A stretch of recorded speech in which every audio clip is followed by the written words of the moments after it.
Welcome to the Future Strong podcast. Great to be here. Today we're looking at a pretty frank message from Fiverr's CEO, Micah Kaufman. He sent it to his staff about AI and their jobs. Yeah, it definitely made some waves. An internal memo that got out. Exactly. We've got the details on that, and we want to unpack it, maybe put it next to some other views on how AI is shaking things up. Sounds good. Kaufman's message, it was blunt, wasn't it? He basically told his, 700 employees? Yeah, around that. That AI is coming for your jobs, and then he added, heck, it's coming for my job too. Wow. So really doubling down on the idea that nobody's exempt. Pretty much. His main point seemed to be urging them to upskill, learn new things so they don't become obsolete. And it wasn't just like the usual suspects of repetitive tasks. He specifically called out roles. Let me see. Programmers, designers. Right. Programmers, designers, even lawyers and finance professionals. It's quite a broad scope. It really is. It signals something bigger, perhaps, than we initially thought. He explicitly listed them, saying it does not matter if you are a programmer, designer, a lawyer, salesperson, or a finance person, AI is coming for you. So why deliver such a, tough message? What was his reasoning? He framed it, interestingly, as radical candor. So it stemmed from genuinely caring about their long-term careers. Radical candor. Okay, so not just trying to scare people, but trying to prompt action, basically. That seems to be the idea. And he gave some concrete advice, too. Which was? Primarily, learn from the AI experts already inside Fiverr. And his big recommendation, everyone needs to become a prompt engineer. The prompt engineer. So someone who's really good at, talking to the AI, asking the right questions to get good results from these large language models. Exactly that. He clearly sees that as a vital skill going forward. Okay, but here's a thought. What if the AI gets better at figuring out what it needs? Does the human prompt engineer become less critical then? Well, that's a really interesting point, and it ties directly into some research from VMware that was mentioned in the same article we looked at, the IT Pro one. Okay. What did the VMware research find?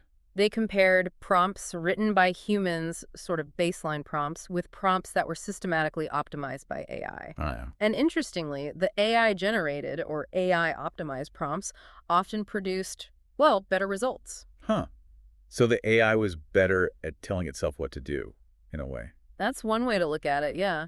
It definitely raises a flag about, betting the entire farm on human prompt engineering as the only future skill. Yeah. If AI can refine its own instructions. Then where does that leave the person whose main job is crafting those instructions? Precisely. It's a strong counterpoint to Kaufman's advice, or at least adds a layer of complexity. It does make you think. Maybe focusing only on prompting is a bit short-sighted in such a fast-moving field. And this whole conversation fits into a much broader discussion about AI and job displacement that's been going on for a while. Right. Like that Goldman Sachs prediction from, late 2022? Yeah, they suggested automation could potentially make hundreds of millions of jobs obsolete globally within about a decade. We haven't quite seen that scale of loss yet, have we? Not yet, no. But we are seeing signs, indicators that AI is influencing hiring and maybe even layoffs. The article mentioned Salesforce's CEO, Mark Benioff, kind of hinting they might pause hiring new software engineers because AI is getting so capable. And Mark Zuckerberg at Meta has made similar noises about AI potentially replacing some engineering roles down the line. Plus, you had companies like Cisco, Dell, citing AI focus as part of their rationale for recent job cuts. It's definitely in the mix. Which, brings us right back to Kaufman's original point about upskilling. It seems crucial. Absolutely. And there's data to back that up too, right? Yeah. Gartner Research predicted that by 2027, something like 80% of software engineers will need AI-related skills. 80%, that's huge. It shows a wide recognition that people need to adapt. And there seems to be a real reward for doing so.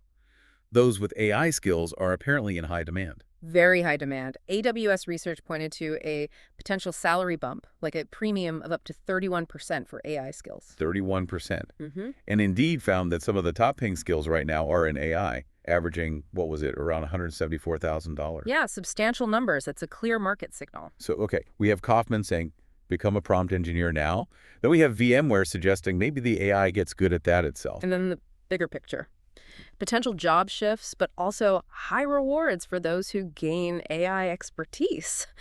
Yeah. It's complicated. It really is. It underlines that need for sort of constant learning and being ready to pivot as the technology keeps racing ahead. Definitely. Adaptability seems key. So wrapping this up, what does all this mean for you listening? It seems clear that understanding these different takes, the urgency, the counterarguments, the opportunities, is vital as AI continues its rapid The evolution. landscape is shifting, no doubt about it. So we'll leave you with this question to think about.